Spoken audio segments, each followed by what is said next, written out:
What's up, everybody? This is Dan from the Fundamentals with another unboxing and another installment of our week of pandemonium, where we feature every day a new peek behind the curtain, a new look at something from the Pandemonium Warehouse. Yes, Beadle and Grimm's. Previous video, I looked at this beautiful thing from the Avernus box, and you can learn more about their new Avernus release in the link below. We talked with them and the goblins all about the new Baldur's Gate Set into Avernus Silver Edition box that is going to be coming out later this year, currently for pre-order. That is a version of the Platinum Edition, that had that in it. Doesn't have that in it, unfortunately, but it's coming out soon. But we are not talking about that today. Today we are talking about their most recent release, Beadle Grimm's release of the new D&D book, Eberron, Rising from the Last War. You know what? Let's bring the book into flame. Yes, this was released a month or two ago. This is their first gold edition. This box is absolutely lovely. I think if you look up there, you can see a link to my Sinister Silver Edition unboxing of Ghosts of Saltmarsh, which had a very, very cool box in a big bag, but it wasn't quite as much as this. Of course, this is as ridiculously awesome as the Platinum Editions, which are like huge, awesome, huge books. This is a very cool thing. It has a giant shiny gear crackling with magical energy. Around the edges you have these marks that are like the dragon marks. You can see the logo at the top. It's all framed. Beadle Grimm's Gold Edition. Around the sides you can see it bursting, literally bursting. Well, there's the name of it, so it looks great on your shelf. But crackling and cracking because it's so full of magic energy. Yes, Eberron, those of you who are not familiar, it is one of the weirder and very, very cool settings within the Dungeons & Dragons mythos. It's kind of like steampunk, but it's that kind of magitech punk where it's high-tech, but everything's magic. So, like, you have gears and stuff, but instead of following, like, scientific rules, it's like, oh, there's magic, but it's inhabited by a ghoul that makes it move, or, it has spells. And so rather than the sort of medieval stasis of normal D&D or normal fantasy, it moves it into a different sort of setting. And this is that adventure, and you can see that reflected all over the box. So let's take a look inside. Ooh. Put this over to the side over here. Put it over here. Right. So, first up, obviously, is the little booklet. Replicates the cover. A lovely print thing. You have the note from them. Dear Brave Adventurer, we're here not to praise 2019, but to bury it. It is now 2020. But we're doing it anyway.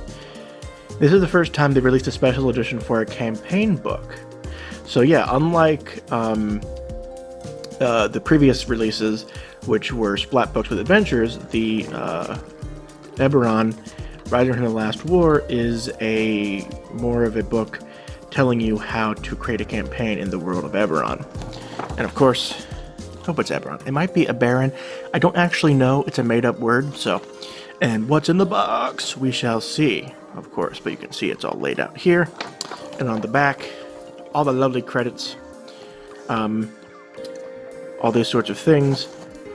Markets. For those in the market for real tattoos, we can get a goblin with a sharp stick and bottle of ink on a plane tomorrow. Just give us the word and a large wad of money, waivers of immunity, legal declaration of sanity, etc.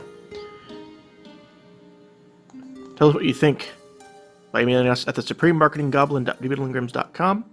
Send us a video. We promise not to blackmail you with your submissions. We promise not binding any state, country, locale, play of existence, or ethereal realm. And there's all of the credits, including the boys. art battle map.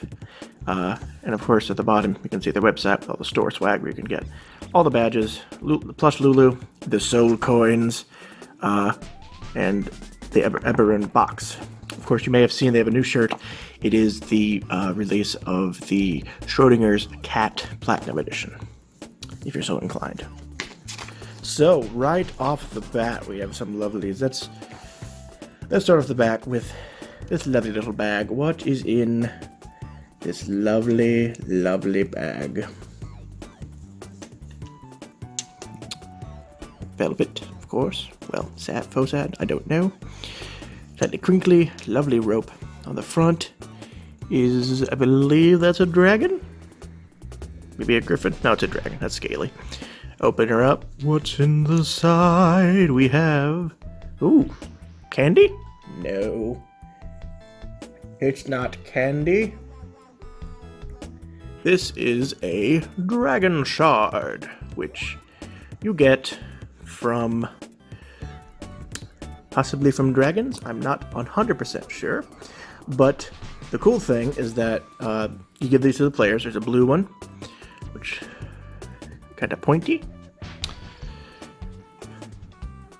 We have an orange one and this red one. And the cool thing is that, well, they're metal. There's very nice resin, very hefty, but they've got a hole in them, see? So you can string a string through them and wear them like a necklace. Isn't that kind of fun? So it lets you play. It's a bit of immersion, bit of jewelry. That's a nice thing. And then finally we have, a string for the dragon shards. That's why they're in the bag, but yes. So you can take this, and let's say you earned this, you claimed this blue dragon shard.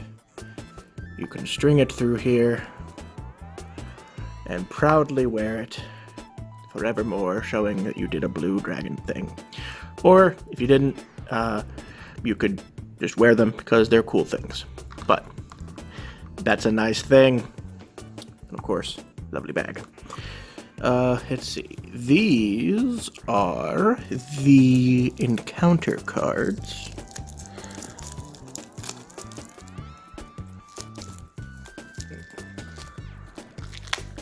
See, half the fun of Beadle and Grimm, these things, is not really in the feelies, as I call them, although they are very, very cool. Again, these are cool. It's these things as a DM, because it is things like this, these encounter cards. You can see this is a Warforged Titan. The Warforged are a unique race in Eberron that are basically robots. They're like golems, but sentient. But you can see it has details and all the stuff in it, and of course you can hang it over it so that you, as a DM, you have that, but as a player, you know what you're fighting. So that's a nice thing. This guy's getting a hug. There's some... That goblin's got a gun. There's some goblins trying to do something nefarious. He looks very shady. There is a blue horse. What is that? A Valinar steed. Ooh. An elf. A guy. Spooky armor guy. Cat in armor. Oh god, that is something. That's some kind of weird... What is that? Clark Quarry. Weird. Some kind of... What the hell? Another quarry. I don't know what quarry is. I should probably figure that out. A lava cat. That's freaky. Another Warforged. That's... Ooh. Oh god. That's some kind of guy. He's got like a spirit friend. Oh, he is spooky. Who's that? Lady Ilmarrow. She is an undead. Oof. Probably a boss. Someone farted. Someone got electrocuted. Someone lit their fart on fire. Skelly boy. A mage right. So this isn't necessarily an adventure, it's just sort of someone you can meet. Oh god. Oh no, he's being groped. Look out. Sword lady. A doge! Valinar hound. Oh, he's got two mouths on him. Look at him. What is he? Beadle Grimm. Oh, good God in heaven. These are all from the book, obviously, so it's not like this is, these aren't like original art from Beadle and Grimm, but they are very cool. Dolgaunt, some kind of angry pink lady. vampire and illithids. Oh god. That guy used to have wings and now he doesn't. Oh, he's a radiant idol. Oh, he's like an angel, but bad. Ringwraith. A sword monster. Shadow secrets. Robot dog. Doo-doo-doo. Iron defender. Oh, cool, you can ride a raptor. Or a chicken raptor. Or, what is that, Skrillex? Who is that? A changeling. Oh yeah, they're in this. Then a lizard folk. Everyone loves lizard folk. And then some angry guardsmen. And another warforged. But very, very cool. And these are the fabled dragon bark tattoos that you get in Eberron. They're a big part of it. And they're all different. So, well, I mean, they have doubles, but it's the mark of the storm, the mark of the sentinel, the mark of finding, the mark of making, the mark of hospitality, the mark of handling,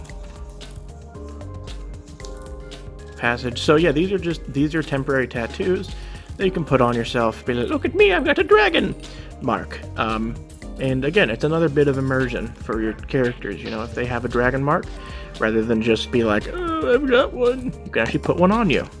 Or just have a cool temporary tattoo. You gotta love that. The little things. Magic item cards. That was, that according to the book, contains a pack of 25 cards for whenever your players finally search for treasure. Something that is allegedly written by Matthew Lillard himself. Because in an adventure, apparently, he said that the reason no one ever got any treasure is because they didn't look for it. Which apparently he is a liar for, but I don't know. It's not my place to disagree with Matthew Lillard. Nor is it yours. Nor is it anyone's. Well, maybe Beadle Grimm. They probably can. But you shouldn't. That man is a saint. Alright, so we have these cards. Very cool. They come in this cool box with a bowl on it. And each one of them has an item description. They're tarot-sized cards with that bowl on the back. And so they don't have pictures. They describe them. They have a fun, awesome quote on them for each one. But yeah, they're just different items you can use. When they find an item, you can shuffle this, draw one.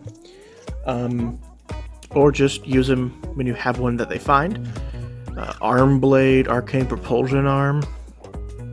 Neat. I wish they had pictures. That kind of sucks. But maybe they have pictures in the book. I don't know. One thing that's cool that this has... oh, I didn't know... Oh, okay. This is also in Wildemont, is the prosthetic limb. I love that. It's a very cool little bit of accessibility. We'll put those back in the box. These are a weird material. You can see they're shiny. Oh, they have the item class at the bottom and everything. They're kind of weirdly slick and kind of glossy in like a sticky way, like they're plastic. Maybe they're waterproof. I don't know. Weird thing. Come on. There we go. Okay. Then we have the maps.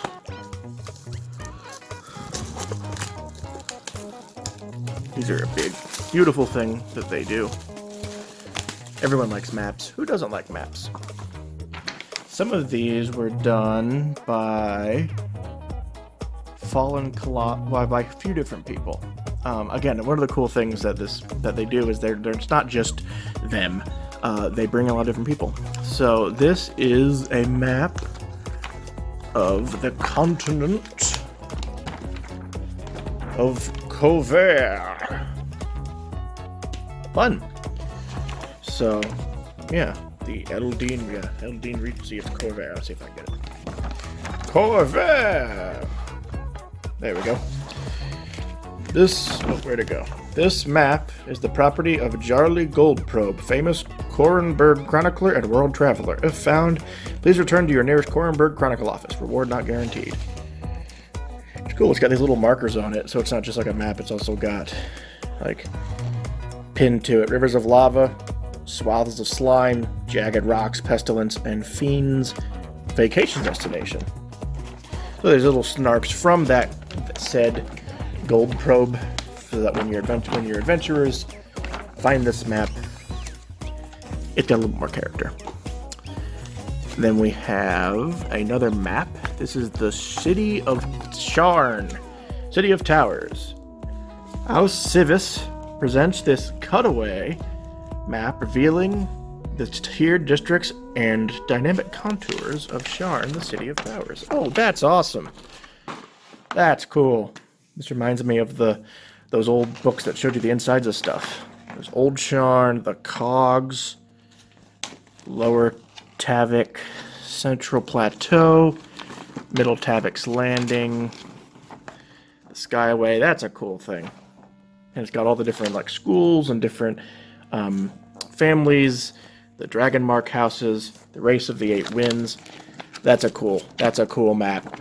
Obviously, in this the setting, they let you do. There's weird stuff like vertical city, so you kind of need a different kind of map. But then we have. Ooh, is this a train? It's a train. Oh Lord. Oh Lord. Okay. Yeah, it's a train. So this is Lightning Rail. They have trains in this. Everyone loves trains. You can see there is the helm, and basically this is like a blueprint of the. Now these are glossy. This is the really nice, not quite. It's like thick paper material, not glossy, that you can use. And on the reverse is a bunch of squares so that you can have the inside of a train, so that you can sort of use this side, which has all of the different cars, like steerage, the galley, dinner, has them broken up, and then you can have this other side, which is of the sky bridges. So they're very economical with it, both sides. This is, on one side, we have, let's see,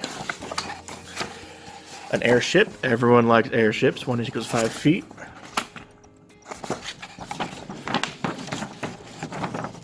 Holy moly. Yes, airship. Oh, it's got flames on it, so you know it goes fast. That's awesome. And the other side, we have Terminus, the terminal. So it's just like a skyship terminal with a station platform and all that stuff. So you can go on one, and then flip it over, and go the other. Very cool. And you can see they're going sort of for a more utilitarian kind of thing, because you don't know.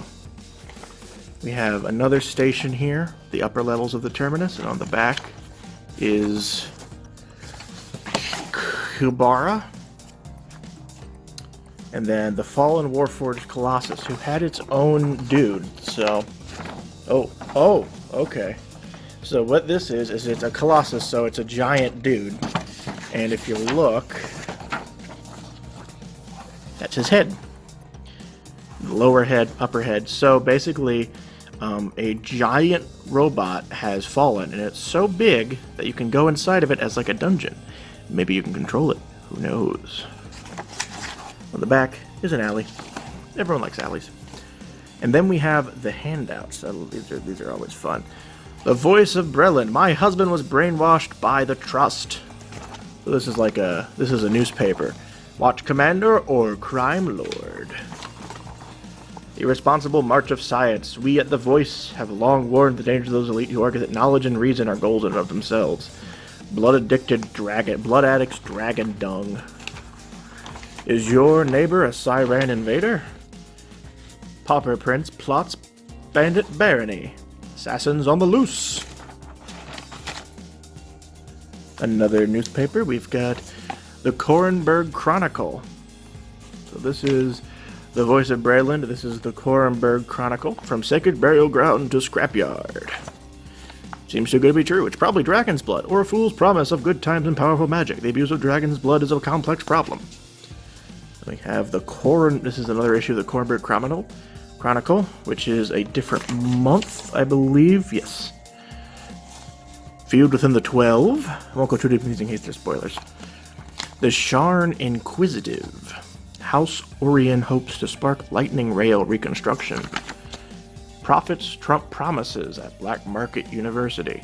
Well, that's still too real for me. Make a note. I'm calling on you for a job. I can't write the details, but it pays well and requires your skills. Meet me at the airship dock on top of Lyrander Tower. Come armed.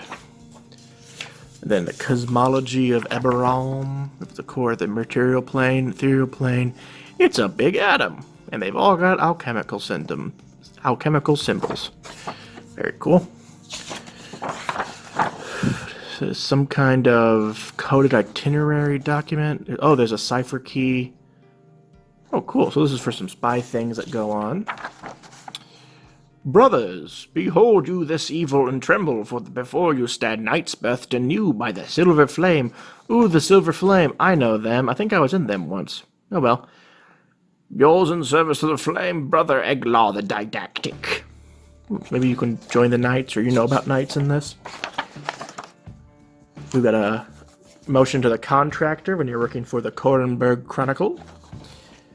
We have Morgrave University with your acceptance into the acquisitions department. And then after that, we have our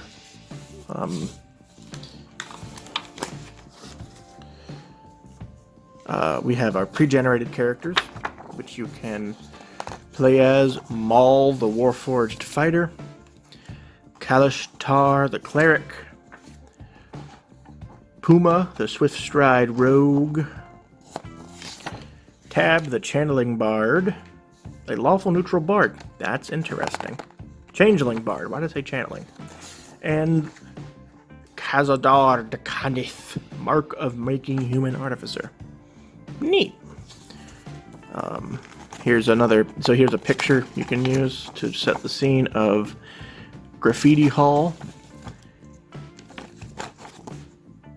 Tyrants rule. Tunnel snakes rule. And then we have... Oh dear. Oh god. I got too much. Some big pictures. Let's see. This is just cardboard. Big pictures. These are just pictures from the book, art from the booklets that you can use, but inside are bonus encounters. Murder on the Halcyon. We have this one, which is Skybridge Skirmish. These are really, really cool. Unique, written by the guys. Race through Kubara. Gotta have a racing minigame. And Fallen Colossus, which no doubt uses that giant map of the Colossus, which is very cool. And then here is Journey to Salvation, which is a 1-hour adventure set on the edge of Moorland. First level characters.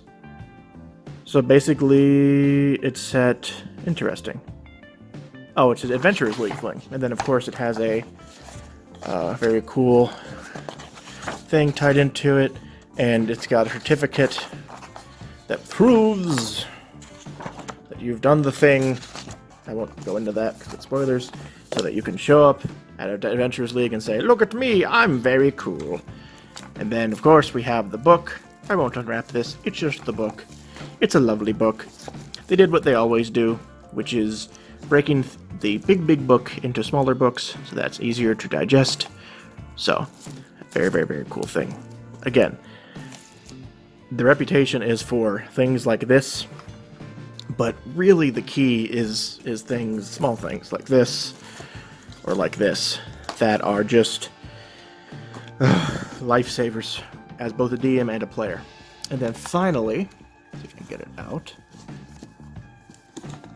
Ah, we missed one thing. The Feather Token. This is a very cool thing that you get. It's a metal feely. Everyone likes metal. Hold on.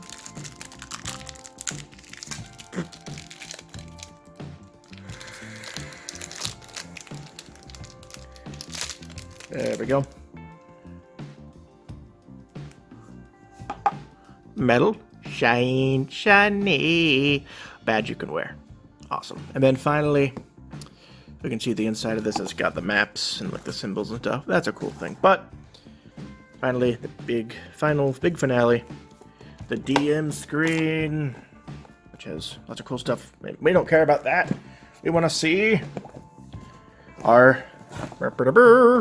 So we've got, let's see, an angry lady with her fist upraised on a sword, another angry guy. Oh, they're from earlier, and they're facing down. Usually these are the pre-generated characters that they come with. So you've got your Warforged, your Spell Guy, your Rogue, your Bard, and see there looking. He's rather jolly with his rapier, standing among the shining city of Karn, with the spires behind them, casting magic, fighting off the guards, and just causing D&D mayhem. You gotta love that. And on the back is info on the world, magic, all that stuff, skyships, so that your character, your DM, or you as the DM, can find what it is you're looking for. But that is the DM screen. Very, very cool thing. So that is the Eberron, Rising from the Last War, Gold Edition from Beadle Grimm's. I haven't got a chance to play this yet, but I will soon, and I'll have a full review on the fundamentals of the adventure itself, obviously. So, thanks for watching. Keep an eye out for that, and pay attention in the next coming days for even more content from Beadle Grimm's. And don't forget to see what's already been done, again, in the link below. And until then, happy gaming!